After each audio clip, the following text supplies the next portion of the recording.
اعوذ باللہ من الشیطان الرجیم بسم اللہ الرحمن الرحیم قال رب المشرق والمغرب وما بینہما ان کنتم تعقلون صدق اللہ ورسولہ النبی الکریم الامین ونحن علی ذلک لمن الشاہدین والشاکرین والحمد للہ رب العالمین اللهم صل على سيدنا مولانا محمد وعلى آل سيدنا ومولانا محمد وأصحاب سيدنا ومولانا محمد وبارك وسلم السلام علیکم ورحمۃ اللہ وبرکاتہ۔ بسم اللہ الرحمن الرحیم۔ ان کلمات میں اللہ تعالیٰ یہ بات سنا رہا ہے کہ حضرت موسیٰ علیہ السلام نے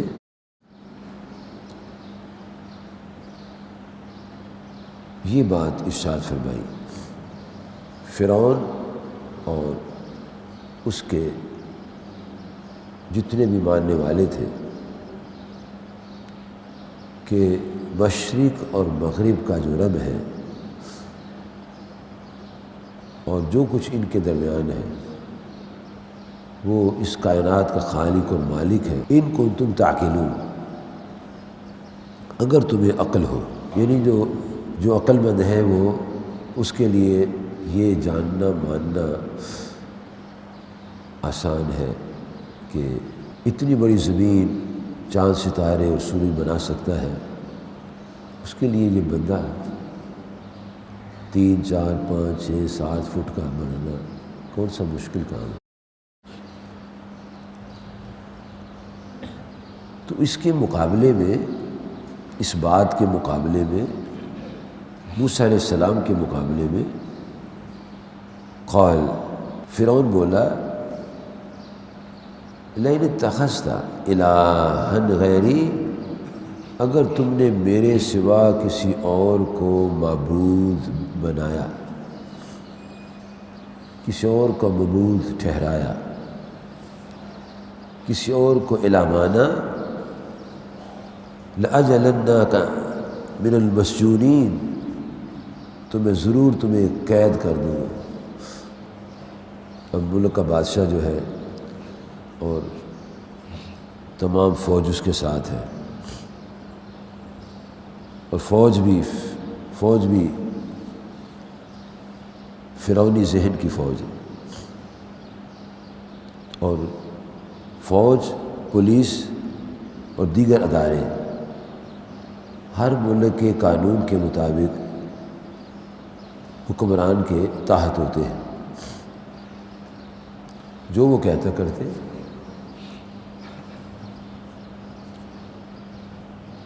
اسی لیے تو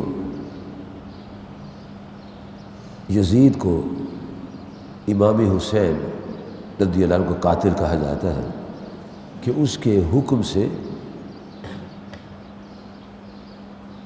امام حسین کو شہید کیا گیا،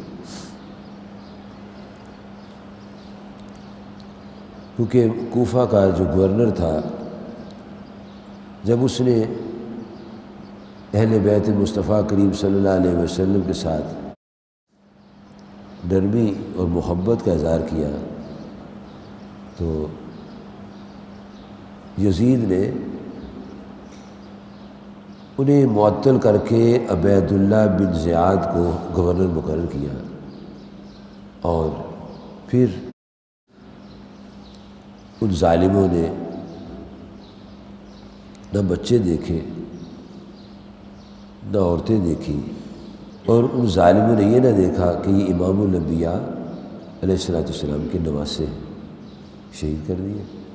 اور جب امام حسین کو شہید کر دیا گیا اور ان بے دینوں نے حضرت امام حسین رضی اللہ عنہ کا سر یزید کے سامنے رکھا تو اس نے خوشی کا اظہار کیا، اور ساتھ یہ کہا کہ آج میں نے بدر کا انتقام لیا ہے، کہ بدر مطلب یہ کہ بدر میں امام حسین رضی اللہ عنہ کے نانا جی نے میرے دادا ابو سفیان کے لشکر کے 72 بندے واصل جہنم کیے تھے، تو آج میں نے ان کے 72 افراد شہید کر کے بدر کا انتقام لیا۔ بدر میں تو کافر مرے تھے، اور کافروں کا انتقام تو کافر ہی لیتے ہیں، مسلمان تو نہیں لیتے۔ تو یہ سارا جو ان کے شہید کرنے کا الزام یا یہ کارروائی ہے، ساری یزید کی اپنی کارروائی ہے۔ گورنر کو کیا اختیار ہے کہ وہ اسٹیٹ کے حاکم کے بغیر وہ کام کرے؟ جب کہیں گولی چلتی ہے گورنر یا وزیر اعلیٰ کے کہنے پر، تو اصل میں وہ اسٹیٹ کے بڑے کی وجہ سے چلتی ہے۔ تو یہ جو بڑا تھا ان کا، جسے فرعون کہتے ہیں، اس نے کہا اگر تم میں سے کسی نے میرے سوا کسی اور کو معبود مانا تو میں تم سب کو قید کر دوں گا۔ اب اس نے خود پکڑ کے تھوڑے قید میں ڈالنے تھے، اس نے بندے مقرر کرنے تھے قید کرنے کے لیے۔ جیسے چیف جسٹس نے یا ججز نے یا حاکم وقت نے یا بد نصیب صدر پاکستان نے تو ممتاز قادری کو جا کے سولی نہیں چڑھانا تھا نا، سولی چڑھانے کے لیے تو کوئی اور ہونا تھا نا، تو آرڈر تو انہیں کا ہے نا سب کا۔ تو اللہ تعالیٰ تو دیکھ رہا ہے نا، نتیجے سامنے آ جائیں گے۔ ذلت اور خواری ان کے نصیب میں لکھی جا چکی ہیں۔ پہلے کافر جو تھے وہ ایسے مسلمانوں کو سولی چڑھاتے تھے جو گستاخوں کو قتل کرتے تھے، اور اب مسلمانوں نے سولی چڑھا دیا اس شخص کو جس نے گستاخ کو قتل کیا ہے۔ حالانکہ ان کو حمایت کرنی چاہیے تھی، بہت اچھا کیا ہے، تاکہ کسی کو جرأت نہ ہوتی آئندہ نبی صلی اللہ علیہ وسلم کی شان میں گستاخی کرنے کی۔ اور یہ یاد رکھیں، گستاخ رسول توبہ بھی کرے تو پھر بھی اس کی رعایت نہیں ہے۔ توبہ اپنی جگہ ہے لیکن سزا اپنی جگہ ہے، کیونکہ اگر گستاخ رسول جو ہے ان کو توبہ پر چھوڑ دیا جائے تو روزانہ کوئی نہ کوئی گستاخی کرے گا، اور پھر کہے گا جی مجھے معاف کرنا، غلطی ہو گئی، تو تماشا بن جائے گا۔ اس لیے اس کا لحاظ نہیں ہوتا۔ تو یہاں تو مسئلہ ہی اور ہے، یہاں تو خدا بنا بیٹھا ہے، کہتا میرے سوا اگر کسی نے کسی اور کو الہ ٹھہرایا تو میں اس کو قید کر دوں گا۔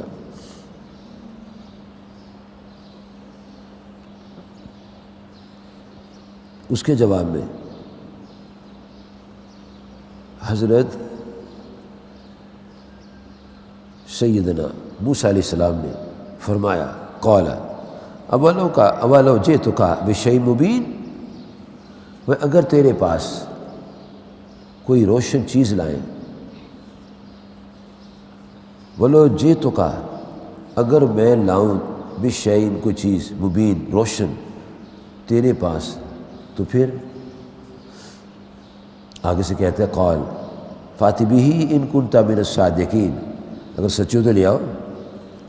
یعنی اتنا مغرور اور متکبر وہ شخص تھا کہ نبی اللہ علیہ السلام کو آگے کتنا دلیر ہو کے بات کر رہا ہے، کہتے لاؤ، اگر کوئی ہے نشانی ہے تو لاؤ۔ آج بھی ایسے لوگ آپ کو ملیں گے، ان کو کہو نا باز آ جا، یہ تیرے نقصان میں بات ہے، اللہ کی پکڑ سے بچ جا، کہتے کر لو جو کرنا ہے، کر لو جو کرنا ہے۔ تو یہ مغرور لوگ ہوتے ہیں جو ایسے انداز میں گفتگو کرتے ہیں، لیکن تواضع والے تو یہ بات کرتے نہیں ہیں۔ تو جناب سیدنا موسیٰ علیہ السلام نے فَأَلْقَى عَصَاهُ، انہوں نے اپنا عصا پھینک، اس کے سامنے عصا پھینکا، فَإِذَا هِيَ ثُعْبَانٌ مُبِينٌ، تو سری کھلا، جیسے یہ کیمرہ ہے آپ اور میں، یہ دیواریں، یہ پنکھے نظر آ رہے ہیں جی، باقاعدہ صحیح معنوں میں دیکھنے میں حقیقتاً وہ عصا جو تھا وہ اژدہا ہو گیا، وہ بھاگا۔ اب اژدہا جو تھا بہت اونچا تھا، وہ چاہتا تو ایسے پکڑ لیتا فرعون کو پکڑ سکتا تھا، لیکن یہ ایک قانون قدرت چلا رہا ہے کہ جب انبیاء علیہ السلام معجزات دکھاتے تھے تو فوری طور پر گرفت نہیں ہوتی تھی، بعد میں ہوتی تھی۔ اب جب اژدہا بنا تو کیا وہ فرعون کو پکڑ نہیں سکتا تھا؟ پکڑ سکتا تھا، لیکن اللہ نے مہلت دی ہے کہ تو بات کرتا ہے، لو دیکھ کیا بن گیا۔ تو یہ اصل میں نبوت کی دلیل دکھانا مقصود ہوتی ہے کہ نبی اللہ ایسے ہوتے ہیں، جس چیز کو جو حکم دے دیتے ہیں وہ کر دیتے ہیں۔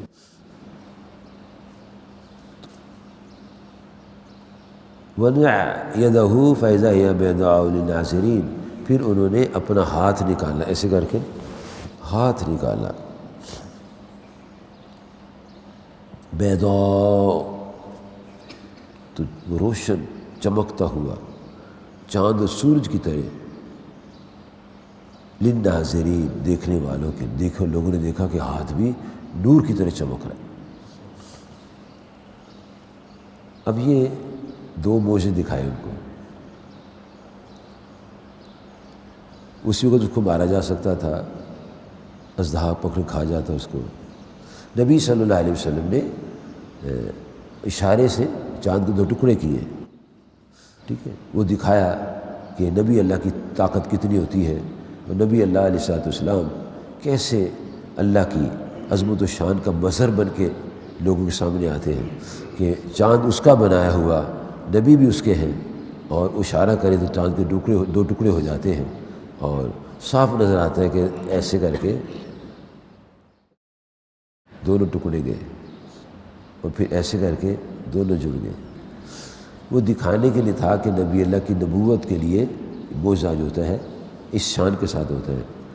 اگر اللہ چاہتا تو اسی وقت ابو جہل کو مار دیتا، لیکن اس کو مہلت دی، اور اس کو مہلت دی بدر کے دن تک، اور بدر کے میدان میں پھر اس کو واصل جہنم کیا گیا۔ اور اللہ نے دکھایا کہ دو چھوٹے چھوٹے بچے جو شاہینوں کی طرح اڑتے ہوئے ابو جہل کے پاس گئے، اور مار مار کے اس کا حشر کر دیا، ادھواں کر دیا، پھینک دیا اس کو۔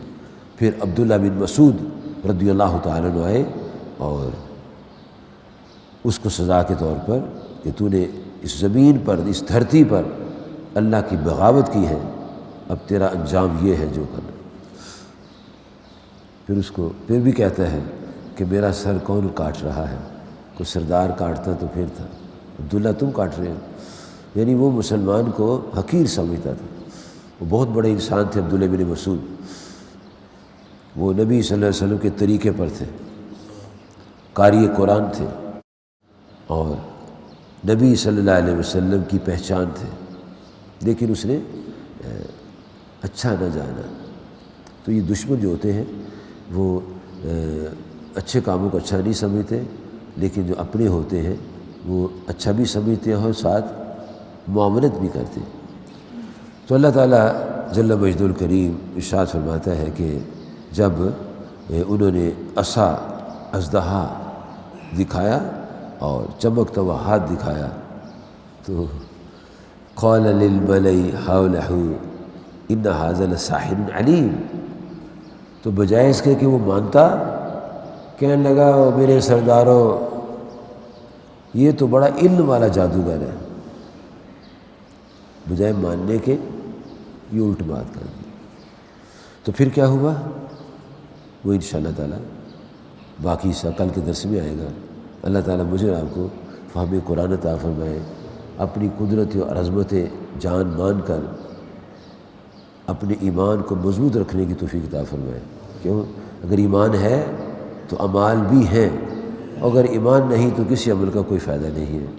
اور کلمہ پڑھنے والے لا الہ الا اللہ محمد رسول اللہ صلی اللہ علیہ وسلم کا ایمان کا تقاضا ہے کہ نبی صلی اللہ علیہ وسلم سے بڑھ کر کسی انسان کو کوئی وہ اہمیت نہ دے، سب سے اعلیٰ و اعلیٰ ہمارے نبی صلی اللہ علیہ وسلم۔ اور یہ بات کون بتاتا ہے؟ کتاب اسلام بتاتی ہے یہ بات کون بتاتا ہے؟ قرآن مجید بتاتا ہے۔ یہ بات کون بتاتا ہے؟ یہ اللہ تعالیٰ بتاتا ہے۔ یہ بات کون بتاتا ہے؟ اسلام بتاتا ہے، جس کے بارے میں میرا اور آپ کا یہ اعلان ہے کہ مجھے دین اسلام سے پیار ہے۔ تو یہ پیار جو ہے، یہ روشن پیار، یہ دنیا کو نظر آ رہا ہے کہ اسلام ایک قوت ایسی ہے کہ جو انسانوں کی خیر خواہ اور تفرقے سے بچانے والی اور ٹکڑے ٹکڑے ہونے سے روکنے والی چیز ہے۔ اس لیے سب کہیں مجھے دین اسلام سے پیار ہے، اور اس پیار کو گلی گلی گھر گھر پہنچائیں، اور یہ سٹیکر جو ہے مجھے دین اسلام سے پیار ہے اپنی گاڑیوں کے پیچھے لگائیں، اپنی دکانوں میں لگائیں، اپنے ہوٹلوں میں لگائیں، کہ جب کوئی کافر آئے، ہندو سکھ آئے یا فرقہ پرست آپ کے پاس آئے تو لکھا دیکھے مجھے دین اسلام سے پیار ہے، تو اس کو اللہ تعالیٰ ہدایت نصیب فرمائے۔ اللہ تعالیٰ مجھے کو سمجھ عطا فرمائے، آمین۔ وآخر دعوانا ان الحمد للہ رب العالمین۔